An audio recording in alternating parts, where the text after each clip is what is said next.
Piense y hágase rico, capítulo 11. El misterio de la transmutación del sexo, el 10º paso hacia la riqueza.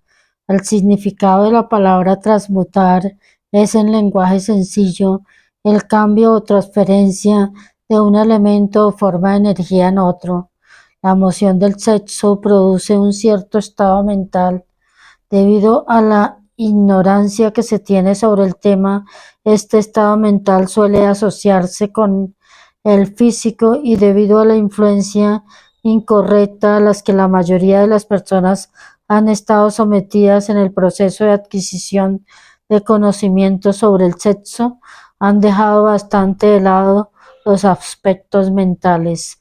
La emoción del sexo tiene en el fondo de sí misma la posibilidad de 3 potencialidades constructivas, que son: 1. La perpetuación de la humanidad. 2. El mantenimiento de la salud. No tiene parangón como agente terapéutico.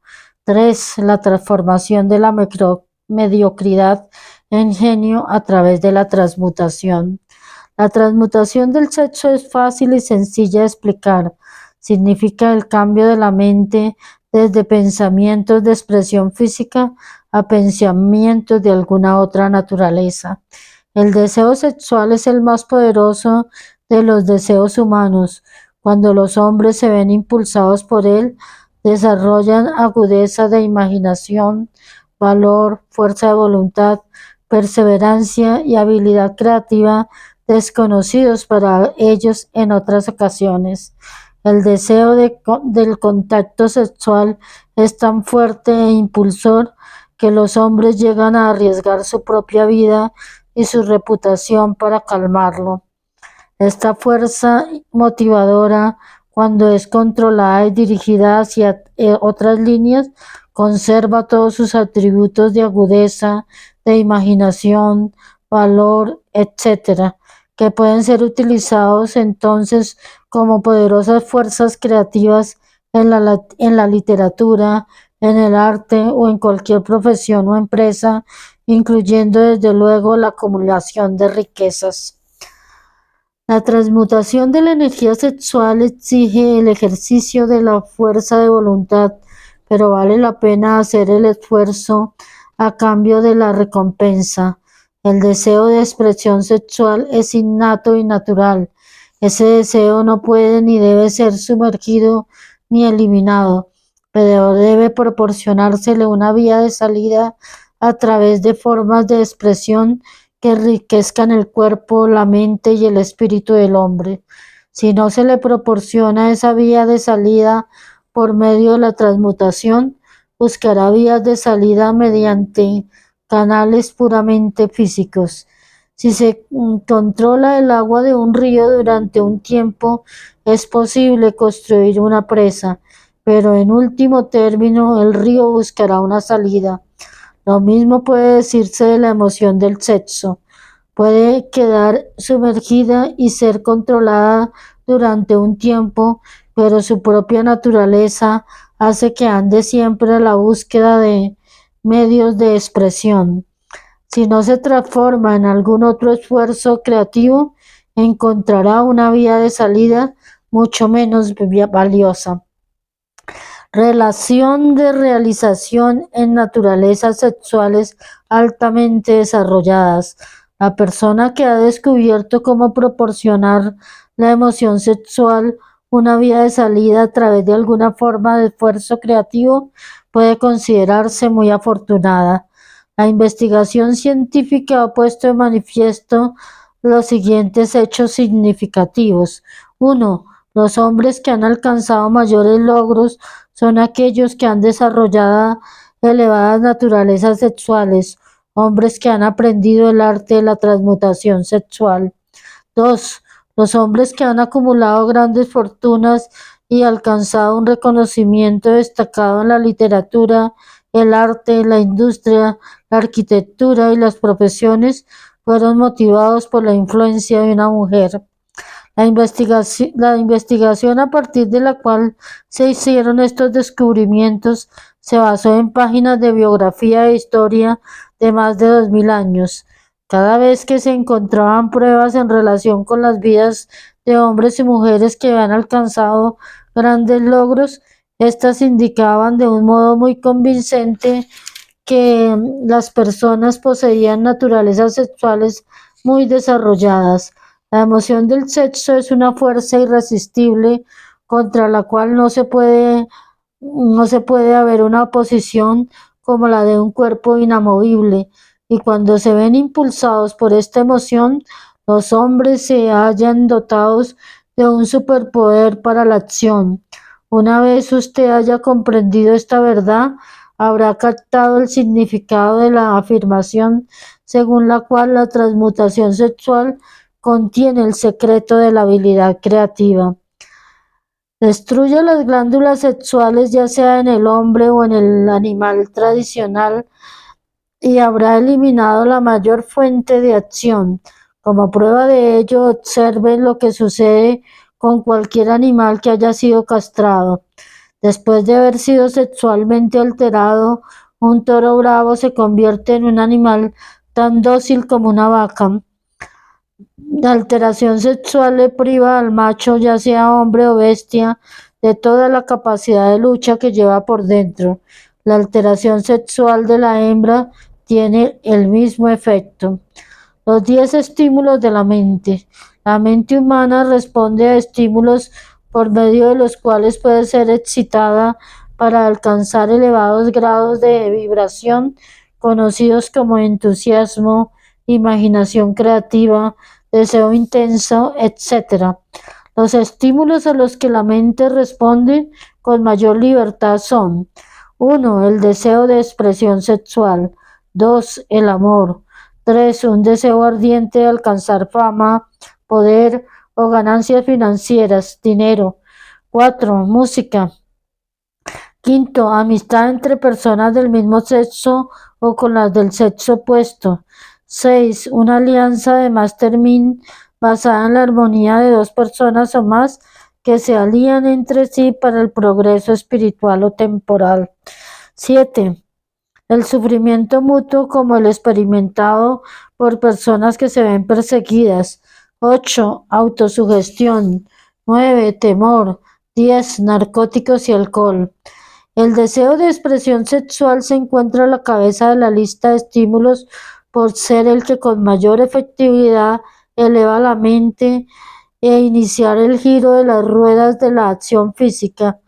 8 de los estímulos de esta lista son naturales y constructivos. 2 de ellos son destructivos.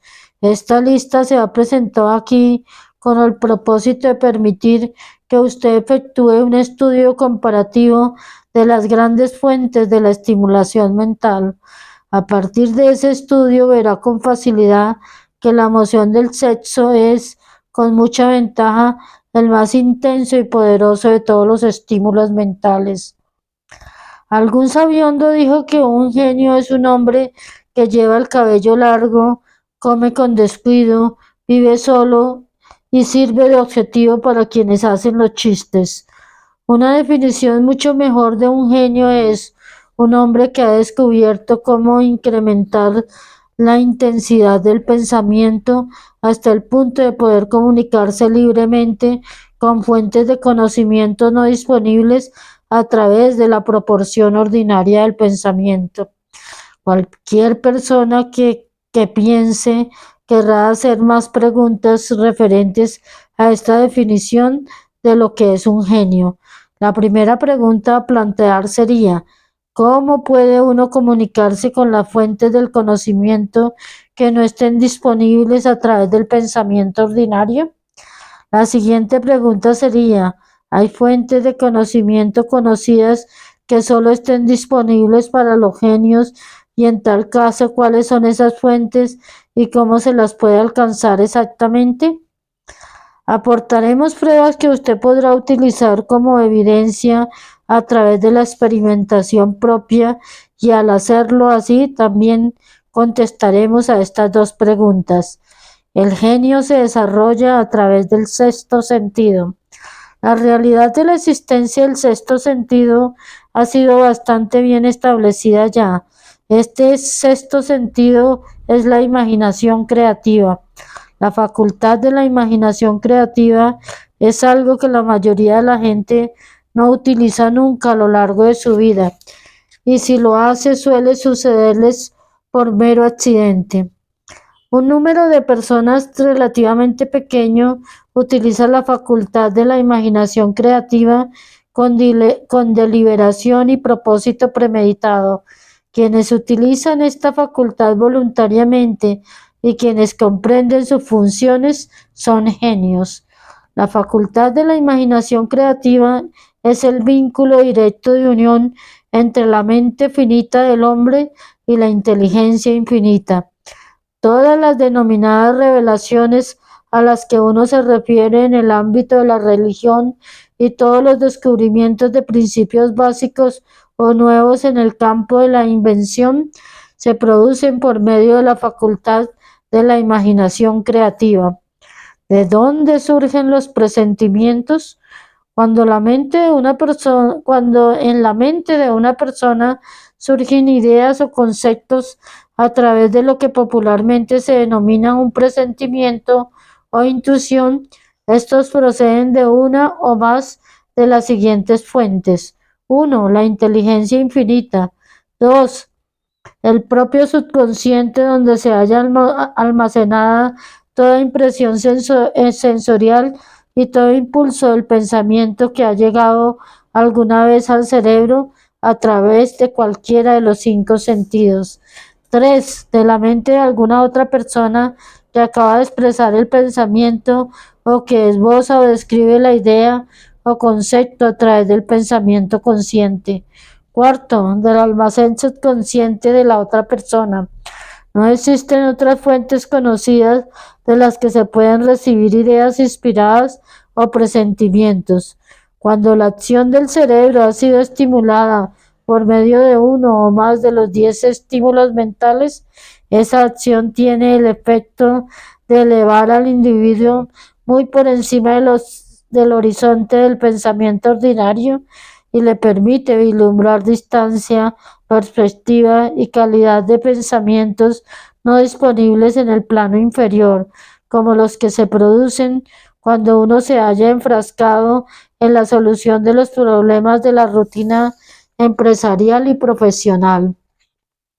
Cuando uno se eleva hasta ese nivel de pensamiento más alto por medio de cualquier forma de estimulación mental, un individuo ocupa casi la misma posición que otro que ha ascendido en un avión hasta una altura desde la que puede observar más allá de la línea del horizonte que limita su campo de visión cuando se encuentra en la Tierra. Es más, mientras se encuentra en ese nivel de pensamiento elevado, el individuo no se ve atado por ninguno de los estímulos que circunscriben y limitan su visión mientras afronta los problemas de ganar lo suficiente para cubrir las 3 necesidades básicas que tiene planteadas: alimento, ropa y cobijo. Se encuentra entonces en un mundo de pensamiento del que se han eliminado con tal efectividad los pensamientos cotidianos y ordinarios, como lo están los valles y colinas y otras limitaciones de la visión física para el que se encuentra en un avión. Mientras se encuentra en este plano exaltado del pensamiento, la facultad creativa de la mente obtiene libertad para la acción. De ese modo se ha despejado el camino para el funcionamiento del sexto sentido. El individuo se vuelve receptivo a ideas que no hubieran acudido a su mente en otras circunstancias. El sexto sentido es la facultad que marca la diferencia entre un genio y un individuo ordinario. El incremento de la capacidad creativa. La facultad creativa se hace más alerta y receptiva a factores que se originan fuera del subconsciente del individuo, y ello sucede en mayor medida cuando más se la utiliza y más se basa en ella el individuo para plantearle exigencias de impulsos para el pensamiento. Esta facultad se puede cultivar y desarrollar solo a través del uso. Aquello que conocemos como conciencia opera por completo a través de la facultad del sexto sentido. Los grandes artistas, escritores, músicos y poetas llegaron a hacerlo porque adquirieron la costumbre de confiar en la pequeña voz silenciosa que nos habla desde dentro a través de la facultad de la imaginación creativa.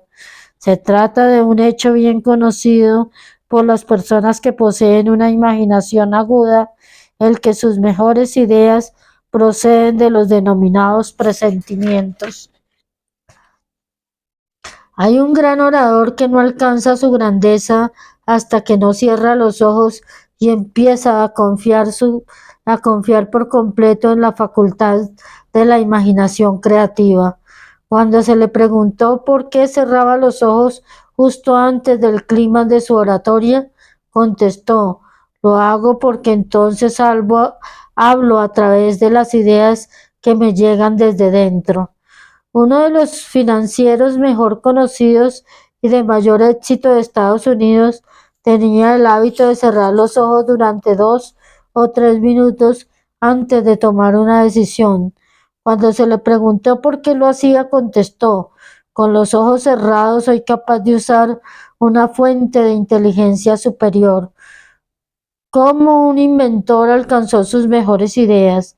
Mediante el proceso de cultivar y utilizar la facultad creativa, el ya fallecido doctor Elmer Gates de Maryland creó más de 200 patentes útiles. Su método es significativamente interesante al mismo tiempo para todo aquel que se sienta interesado por alcanzar el estatus de genio, a cuya categoría perteneció el doctor Gates sin el menor género de dudas.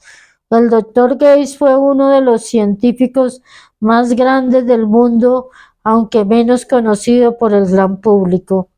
En su laboratorio disponía de lo que él denominaba su sala de comunicación personal.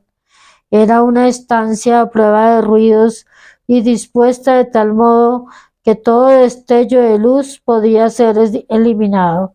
Estaba equipado con una pequeña mesa sobre la que siempre tenía una libreta. Delante de la mesa, en la pared, había un botón eléctrico que controlaba las luces. Cuando el doctor Gates quería usar las fuerzas disponibles para él a través de su imaginación creativa, entraba en la sala, se sentaba ante la mesa, apagaba las luces y se concentraba en los factores conocidos del invento en el que estaba trabajando. Allí permanecía en esa posición hasta que las ideas empezaban a aparecer en su mente en conexión con los factores desconocidos del invento. En cierta ocasión, las ideas acudieron a su mente con tal rapidez que se vio obligado a escribir durante casi 3 horas. Cuando los pensamientos dejaron de fluir y examinó las notas que había tomado, descubrió que contenían una minuciosa descripción de principios sin parangón alguno entre los datos conocidos del mundo científico. Además, la respuesta a su problema quedó inteligentemente presentada en aquellas notas. El doctor Gates se ganaba la vida sentándose para recibir ideas destinadas a individuos y corporaciones. Algunas de las más grandes empresas estadounidenses le pagaron importantes cantidades por hora solo por sentarse para recibir ideas.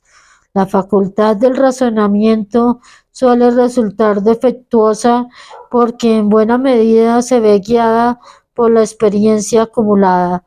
No todo el conocimiento que uno acumula por medio de la experiencia es exacto. Las ideas recibidas a través de la facultad creativa son mucho más fiables por la sencilla razón de que proceden de fuentes tan fiables que cualquier otra que esté disponible para la facultad de razonamiento de la mente. Los métodos utilizados por los genios están disponibles para usted. La principal diferencia entre el genio y el excéntrico inventor ordinario puede hallarse en el hecho de que el primero trabaja a través de la facultad de imaginación creativa, mientras que el excéntrico no sabe nada de esta facultad. El inventor científico hace uso tanto de la facultad sintética como de la facultad creativa de la imaginación. Por ejemplo, el inventor científico, cuando empieza un invento, organiza y combina las ideas conocidas o los principales estímulos o los principios acumulados gracias a la experiencia, empleando para ello su facultad sintética, la facultad del razonamiento. Si descubre que ese conocimiento acumulado es insuficiente para llevar a cabo su invento, entonces utiliza las fuentes de conocimientos de que dispone a través de la facultad creativa. El método que emplea varía con cada individuo, pero este es en esencia el procedimiento. 1. Estimula su mente de modo que funcione en un plano superior al normal y para ello utiliza alguno de los 10 estímulos mentales u otro estimulante de su elección. Segundo, se concentra en los factores conocidos, la parte terminada de su invento, y crea en su mente una imagen perfecta de los factores desconocidos, la parte no acabada de su invento. Conserva esta imagen en su mente hasta que ha sido captada por el subconsciente. Luego se relaja, elimina toda clase de pensamiento y espera a que la respuesta que busca surja en su mente. A veces los resultados son definitivos e inmediatos. En otras ocasiones, los resultados son negativos dependiendo del estado de desarrollo del sexto sentido o de la facultad creativa. El señor Edison probó más de 10.000 combinaciones diferentes de ideas a través de la facultad sintética de su imaginación antes de conectar con la facultad creativa, y entonces fue cuando encontró la respuesta que le permitió perfeccionar la lámpara incandescente. Su experiencia fue similar cuando inventó el fonógrafo. Existen numerosas pruebas fiables de la existencia de la facultad de la imaginación creativa. Disponemos de esas pruebas gracias al análisis exacto de personas que se han convertido en líderes en sus campos de actuación sin haber tenido una educación muy amplia. Lincoln fue uno de los notables ejemplos de un gran líder que alcanzó la grandeza a través del descubrimiento y el uso de la facultad de la imaginación creativa. Descubrió y empezó a utilizar esta facultad como resultado de la estimulación del amor que experimentó después de haber conocido a Tine Rutledge, una afirmación de la más alta importancia en conexión con el estudio de la fuente del genio. La fuerza impulsora del deseo. Las páginas de la historia están llenas de casos de grandes líderes cuyos logros se basaron en las influencias de mujeres que despertaron en ellos las facultades creativas de sus mentes a través del estímulo sexual. Napoleón Bonaparte fue uno de ellos. Cuando se sintió inspirado por su primera esposa, Josefina, fue irresistible e invencible. Cuando su mejor juicio o su facultad de razonamiento lo impulsó a dejar de lado a Josefina, empezó a declinar. Su derrota y su destierro en Santa Elena no estaban lejanos. Si el buen gusto nos los permitiera, podríamos mencionar a un gran número de hombres bien conocidos en Estados Unidos que alcanzaron grandes éxitos bajo la estimulante influencia de sus esposas, solo para caer en picada hacia la destrucción cuando el dinero y el poder se les subieron a la cabeza y dejaron de lado a su vieja esposa por otra mujer. Napoleón no fue el único hombre en descubrir que la influencia sexual procedente de una fuente correcta es mucho más poderosa que cualquier sustituto de la conveniencia que pueda crearse solo por la razón. La mente humana responde al estímulo. Entre los más grandes y poderosos estímulos se encuentra el del sexo.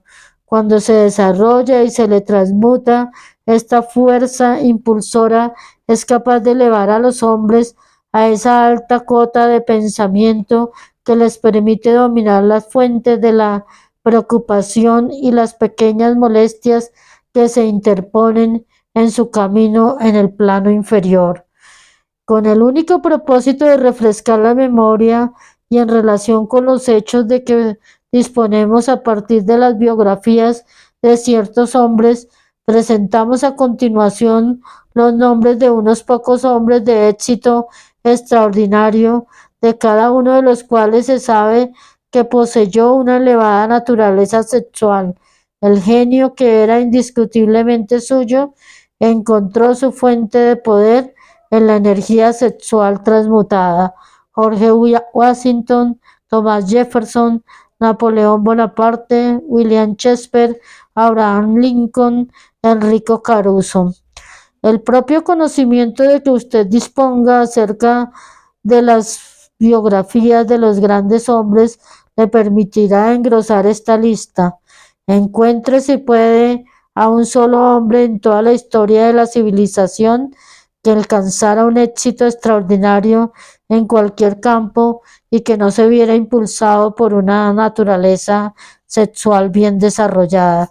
Si no quiere fiarse de las biografías de hombres que han muerto, haga un inventario de aquellos que usted conozca como hombres de grandes logros y vea si puede descubrir entre ellos a uno solo que no posea una elevada naturaleza sexual. La sexualidad es la energía creativa de todos los genios. Nunca ha existido ni existirá un gran líder, constructor o artista al que le falte esa fuerza impulsora del sexo. Seguramente que nadie malinterprete estas afirmaciones en el sentido de que todos los que poseen una elevada naturaleza sexual son genios. El hombre alcanza solo el estatus de genio cuando estimula su mente de tal forma que puede usar las fuerzas disponibles a través de la facultad creativa de la imaginación. La energía sexual es el principal de los estímulos capaz de producir este ascenso. La simple posesión de una energía no basta para producir un genio.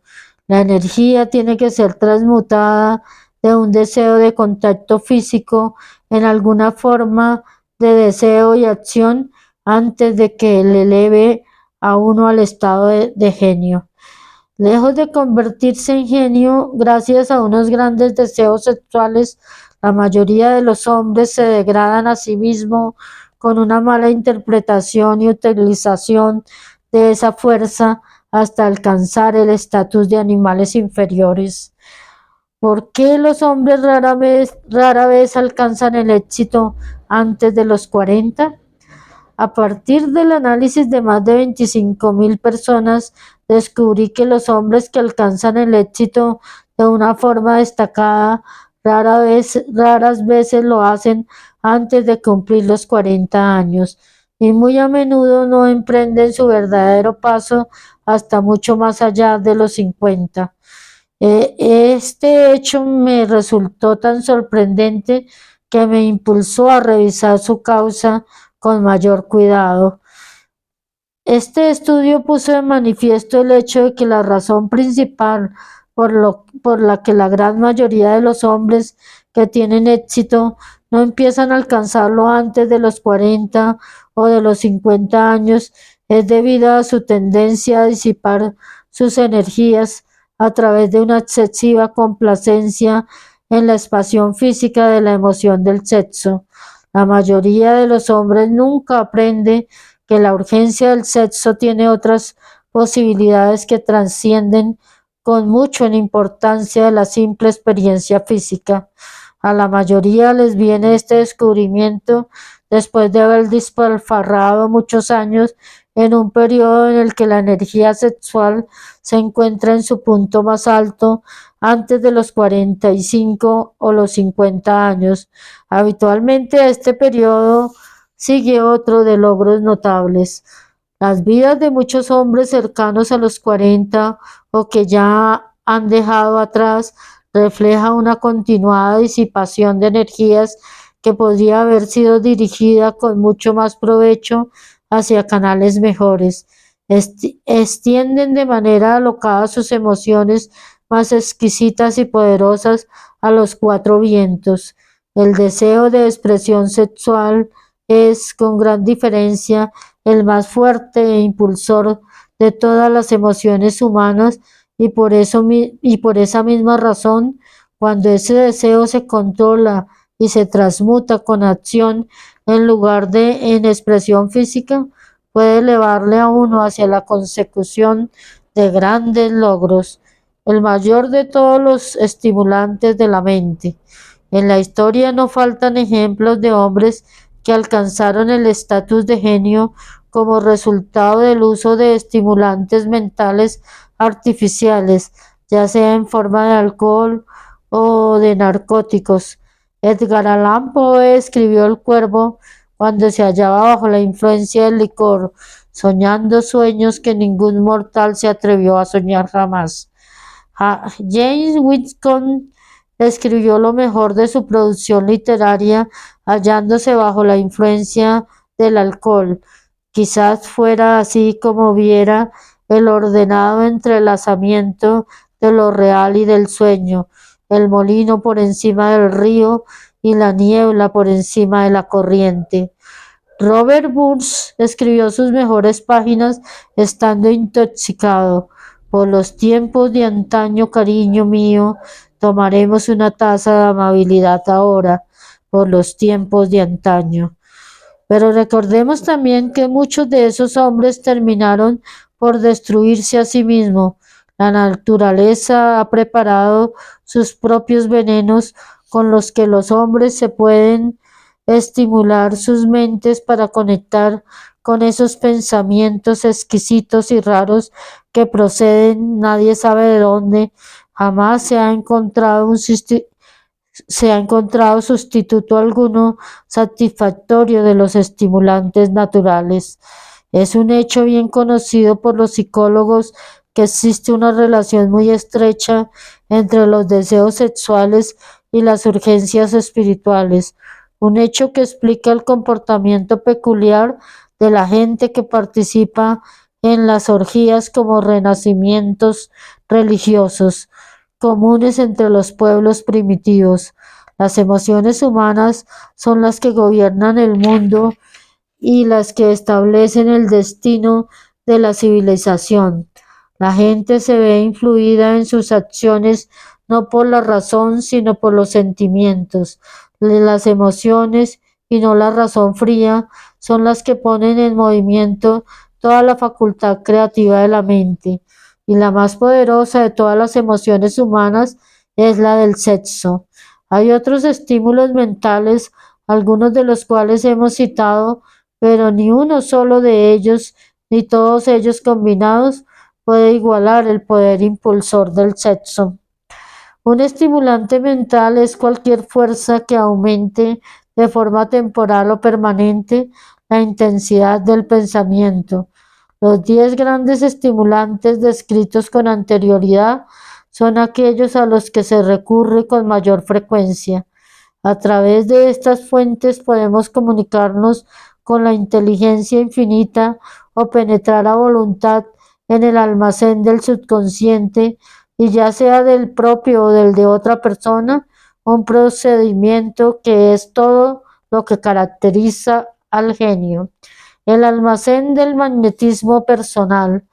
Un profesor que ha entrenado y dirigido los esfuerzos de más de 30.000 vendedores hizo el asombroso descubrimiento de que los vendedores más eficientes son aquellos que poseen una elevada naturaleza sexual. La explicación la encontramos en el hecho de que el factor de la personalidad, conocido como magnetismo personal, no es ni más ni menos que energía sexual. Las personas de elevada naturaleza sexual poseen siempre una gran reserva de magnetismo. Esta fuerza vital puede ser utilizada a través del cultivo y la comprensión de la misma como un elemento de gran ventaja en las relaciones entre las personas. Es posible comunicar esa energía a los demás a través de los siguientes medios. 1. El apretón de manos. El contacto de la mano indica al instante la presencia del magnetismo o la falta del mismo. 2. El tono de la voz.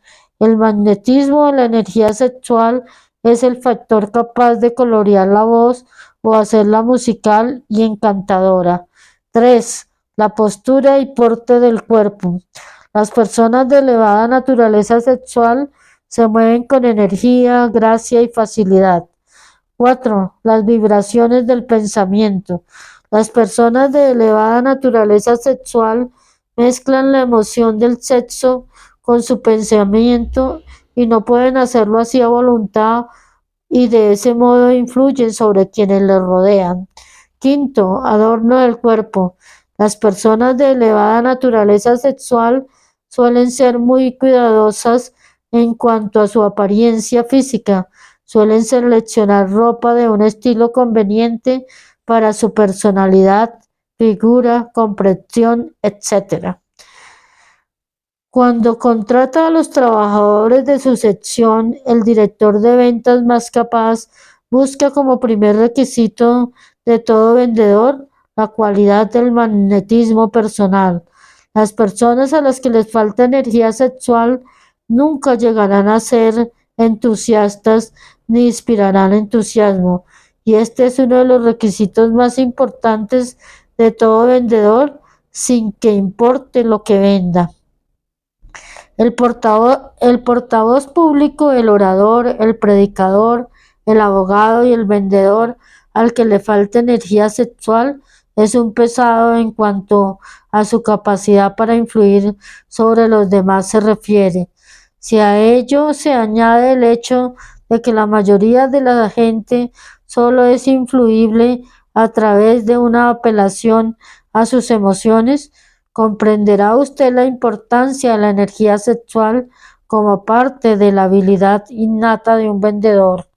Los buenos vendedores lo son porque transmutan consciente o inconscientemente la energía del sexo en entusiasmo de ventas. En esta afirmación se puede encontrar una sugerencia muy práctica en cuanto al verdadero significado de lo que es la transmutación sexual. El vendedor que sabe cómo aportar su mente del tema del sexo y dirigirla hacia el esfuerzo de venta con el mismo entusiasmo y determinación que la aplicaría a su propósito original, ha adquirido el arte de la transmutación del sexo, tanto si lo sabe como si no. La mayoría de los vendedores que transmutan su energía sexual lo hacen sin ser en absoluto conscientes de ello, ni de cómo lo están llevando a cabo. La transmutación de la energía sexual exige más fuerza de voluntad de la que la persona ordinaria dispone para este propósito. Aquellos a quienes les resulta difícil reunir la fuerza de voluntad suficiente para la transmutación pueden adquirir esta habilidad gradualmente. Aunque eso requiere fuerza de voluntad, la recompensa que se obtiene con esa práctica hace que el esfuerzo valga la pena. Falsas creencias de que el sexo daña la personalidad. La gran mayoría de la gente parece ser imperdonablemente ignorante acerca de todo lo referente al sexo. En términos generales, la urgencia del sexo ha sido interpretada mal por parte de los ignorantes y las personas malvadas que la han calumniado y se han burlado de ella. Aquellos hombres y mujeres conocidos por haber sido bendecidos, sí, bendecidos, con una elevada naturaleza sexual, suelen ser considerados como personas a las que vale la pena observar, pero en lugar de considerarlas como bendecidas, se les considera como malditas. Millones de personas sufren complejos de inferioridad, incluso en nuestra época, que se han desarrollado debido a la falsa creencia de que una elevada naturaleza sexual es una maldición. Estas afirmaciones sobre la virtud de la energía sexual no deben interpretarse como una justificación del libertinaje. La emoción del sexo solo es una virtud cuando es utilizada con inteligencia y con discriminación. Puede ser mal empleada, a menudo lo es, hasta el punto de que empobrece en lugar de enriquece tanto el cuerpo como la mente. Al autor le pareció muy importante el descubrimiento de que casi todos los grandes líderes a quienes tuvo el privilegio de analizar eran hombres cuyos logros fueron ampliamente inspirados por una mujer. En muchos de esos casos, la mujer en cuestión era una esposa modesta y abnegada de la que el público había oído hablar muy poco o nada. En unos pocos casos, la fuente de inspiración pudo descubrirse en la otra mujer. Toda persona, toda persona inteligente sabe que la estimulación en exceso a base de bebidas alcohólicas y narcóticos es una destructiva forma de intemperencia. Sin embargo, no todo el mundo sabe que el exceso en la expresión sexual puede convertirse en un hábito tan destructivo y negativo para el esfuerzo creativo como los narcóticos o el licor. Un loco sexual no es en esencia muy diferente de un hombre drogado. Ambos han perdido el control sobre sus facultades de razonamiento y de fuerza de voluntad. Hay muchos casos de hipocondria que han aparecido a partir de hábitos desarrollados en la ignorancia de la verdadera función del sexo. Se comprende con facilidad que la ignorancia sobre el tema de la transmutación del sexo imponga grandes castigos a los ignorantes por un lado y los prive de beneficios igualmente grandes por el otro.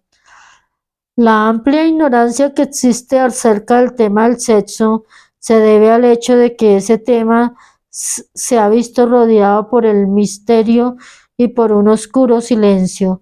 La conspiración del misterio y del silencio ha tenido sobre las mentes de los jóvenes el mismo efecto que la psicología de la prohibición tuvo. El resultado fue un incremento de la curiosidad y el deseo de adquirir un mayor conocimiento acerca de ese tema prohibido.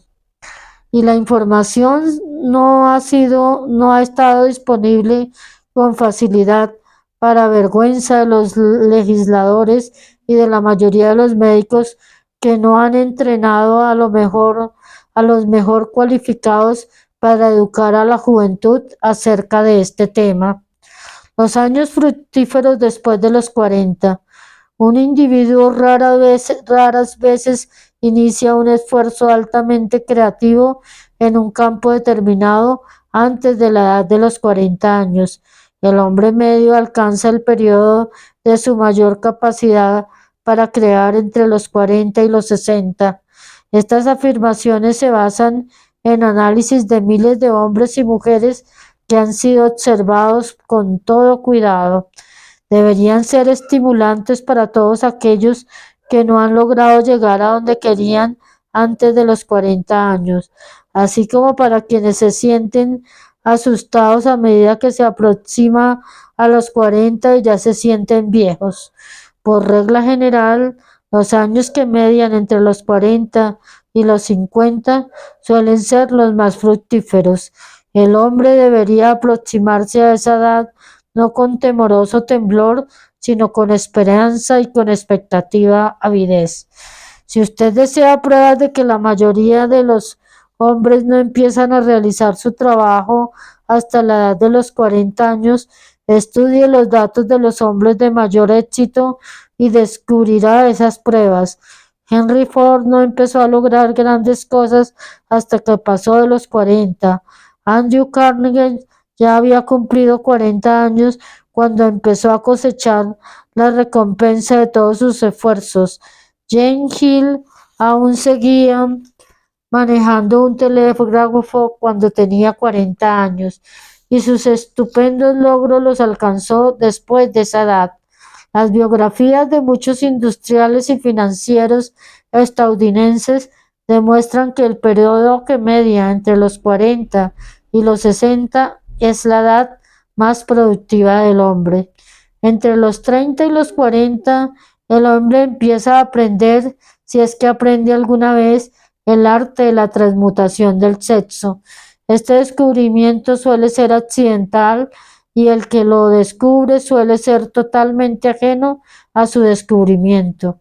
Es posible que observe que su poder de logros ha aumentado hacia la edad de 35 años o 40, pero en la mayor parte de los casos no está familiarizado con la causa que ha producido ese cambio.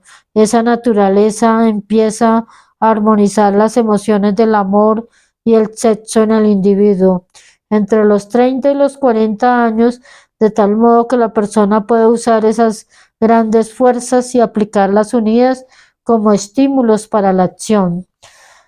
Llame al centro energético de sus emociones. El sexo por sí solo es un poderoso estímulo para la acción, pero sus fuerzas son como las de un ciclón y a menudo resultan incontrolables. Cuando la emoción del amor empieza a mezclarse con la emoción del sexo, el resultado es la calma de propósito, la adopción de la postura, la exactitud del juicio y el equilibrio. ¿Qué persona que haya alcanzado la edad de 40 años es tan desafortunada como para no poder analizar estas afirmaciones y corroborarlas con su propia experiencia? Cuando se ve impulsado por su deseo de agradar a una mujer, basándose únicamente en la emoción del sexo, un hombre puede ser capaz, y por lo general lo es, de alcanzar un gran logro, pero es muy posible que sus acciones sean desorganizadas, estén distorsionadas y resulten destructivas. Cuando se ve impulsado por su deseo de agradar a una mujer, basándose únicamente en la motivación del sexo, un hombre es capaz de robar, engañar e incluso asesinar. Pero cuando la emoción del amor se mezcla con la del sexo, ese mismo hombre guiará sus acciones con mayor cordura, equilibrio y razonamiento. El amor, el romanticismo y el sexo son emociones capaces de impulsar a los hombres a alcanzar alturas de superlogros. El amor es la emoción que sirve como una válvula de seguridad que asegura equilibrio, porte y esfuerzo constructivo. Cuando estas tres emociones se combinan, son capaces por sí solas de elevarlo uno a la altura de un genio. Las emociones son estados de la mente. La naturaleza ha proporcionado al hombre una química de la mente que opera de una manera similar a los principios de la química de la materia. Es un hecho bien conocido que con la ayuda de la química de la materia, un químico puede crear un veneno mortal mezclando ciertos elementos, ninguno de los cuales es nocivo si se toma por sí solo en las proporciones correctas. Del mismo modo, las emociones se pueden combinar de tal forma que produzcan un veneno mortal. Cuando las emociones del sexo y los celos se mezclan, una persona puede convertirse en una bestia demente. La presencia de una emoción destructiva o de varias en la mente humana a través de la química de la mente constituyen un veneno capaz de destruir el sentido de justicia y de equidad de la persona. El camino que conduce al genio lo emprenden el desarrollo, el control y el uso del sexo, el amor y el romanticismo. En resumen, el proceso se desarrolla como sigue. Estimula la presencia de estas emociones como los pensamientos dominantes en la mente de uno y desanima la presencia de todas las emociones destructivas. La mente es una criatura de hábito. Se esfuerza por alcanzar los pensamientos dominantes de los que se alimenta. Gracias a la facultad de la fuerza de voluntad, es posible desanimar la presencia de cualquier emoción y estimular la presencia de otra. No es difícil alcanzar el control de la mente a través del poder de la voluntad. El control es la consecuencia de la persistencia y del hábito. El secreto del control radica en la comprensión del proceso de la transmutación. Cuando cualquier emoción negativa se presenta en la mente de uno, puede ser transmutada en otra positiva o constructiva mediante el simple procedimiento de cambiar los pensamientos que se tienen. El único camino que conduce al genio es el esfuerzo voluntario y consciente. Un hombre solo podrá alcanzar grandes alturas de logros financieros o empresariales gracias a la fuerza impulsora de la energía sexual. Pero la historia está llena de pruebas de que uno puede llevar consigo, como así suele suceder, ciertos rasgos de carácter que lo privan de su habilidad para conservar o disfrutar de su fortuna. Vale la pena analizar, pensar y meditar en ello, porque aquí se afirma una verdad cuyo conocimiento puede resultar muy útil tanto a las mujeres como a los hombres. La ignorancia de este hecho ha costado a muchos miles de personas la pérdida de su privilegio de la felicidad, aun a pesar de que poseen riquezas. Quien ama de verdad nunca puede perder por completo. Los recuerdos del amor nunca pasan, permanecen, guían e influyen mucho después de que la fuente del estímulo se haya desvanecido. No hay nada de nuevo en esto.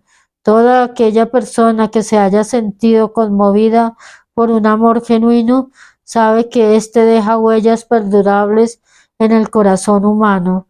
El efecto del amor perdura porque la naturaleza del amor es espiritual. El hombre que no puede ser estimulado para alcanzar grandes alturas de logros por medio del amor no tiene esperanza alguna. Está como muerto, aunque pueda parecer vivo. Recuerde algunos casos del ayer y sumerja su mente en los hermosos recuerdos de un amor pasado. Eso suavizará la influencia de las actuales preocupaciones y molestias, las realidades de la vida, y quién sabe, durante esta retirada temporal, su mente le llevará al mundo de la fantasía, las ideas o los planes capaces de cambiar todo el estatus financiero o el espiritual de su vida. Si usted cree que es desgraciado porque ha amado y perdido, olvide esa idea. Todo aquel que ha amado de verdad nunca pierde por completo. El amor es caprichoso y temperamental. Llega cuando quiere y se va sin la menor advertencia. Acéptelo y disfrute de él mientras permanezca, pero no malgaste su tiempo preocupándose por su desaparición, porque así nunca conseguirá que regrese. Rechace también la idea de que el amor se presenta solo una vez en la vida. El amor puede aparecer y desaparecer en innumerables ocasiones, pero no hay dos experiencias amorosas que afecten a una persona del mismo modo. Puede producirse, y de hecho ocurre, una experiencia amorosa que deje en el corazón una huella tan profunda que las otras, pero todas las experiencias amorosas son beneficiosas, excepto para la persona que se siente resentida y cínica cuando el amor desaparece. En el amor no debería existir desilusión alguna, y no la hay, sino la gente comprende la diferencia entre las emociones del amor y las del sexo. La gran diferencia radica en que el amor es espiritual, mientras que el sexo es biológico. Ninguna experiencia que afecte el corazón humano con una fuerza espiritual puede ser nociva, excepto como consecuencia de la ignorancia o de los celos. No cabe la menor duda de que el amor es la experiencia más grande de la vida. Le permite a uno entrar en comunicación con la inteligencia infinita. Cuando se mezcla con las emociones del romanticismo y del sexo, puede conducirle a uno muy alto por la escalera del esfuerzo creativo.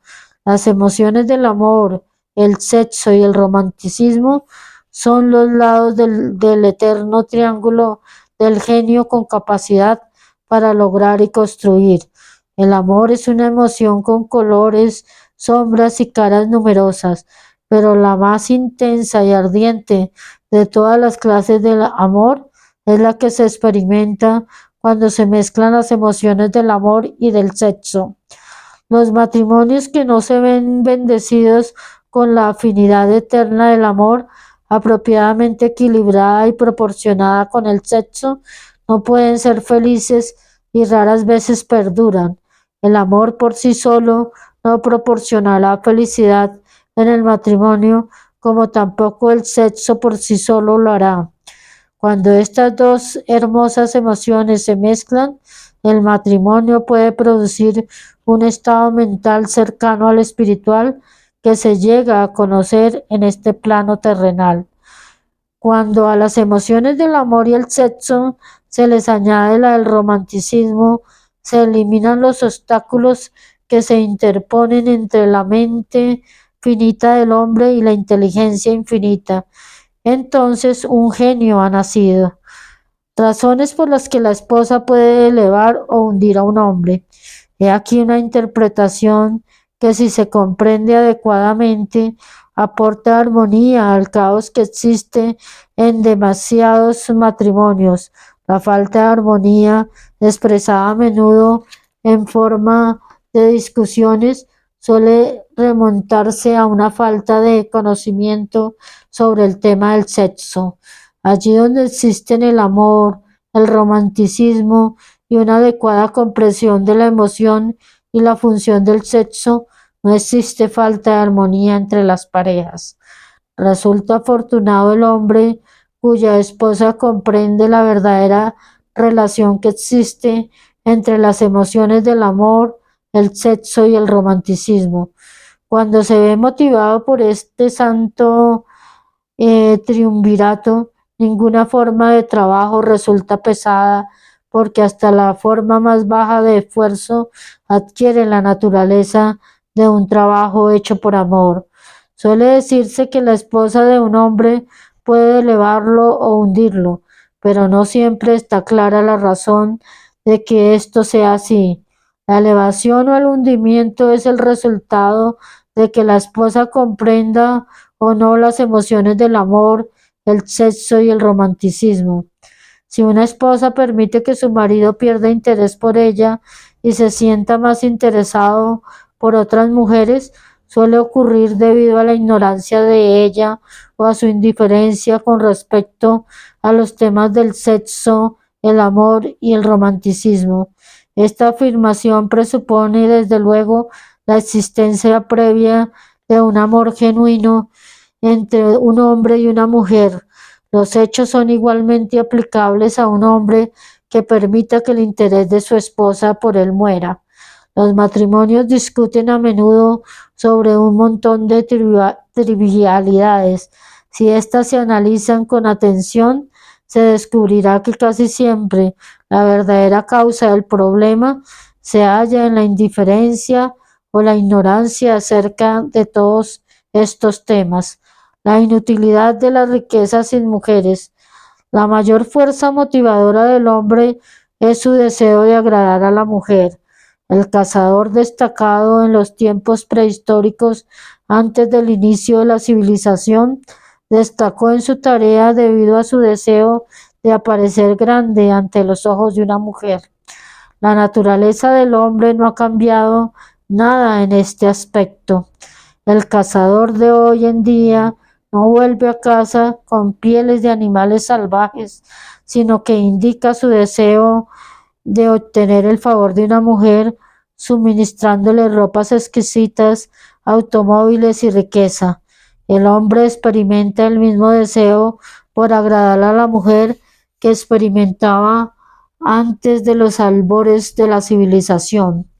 Lo único que ha cambiado en él es su método de agradar. Los hombres que acumularon grandes fortunas y alcanzaron grandes alturas de poder y fama lo hicieron así para satisfacer sobre todo su deseo de agradar a la mujer. Si se sacara a las mujeres de sus vidas, las grandes riquezas serían inútiles para casi todos los hombres. Ese deseo inherente del hombre por agradar a la mujer es lo que proporciona a ésta el poder de elevar o de hundir a un hombre. La mujer que comprende la naturaleza masculina y la atiende con tacto no tiene por qué sentir temor ante la competencia de otras mujeres. Los hombres pueden ser gigantes,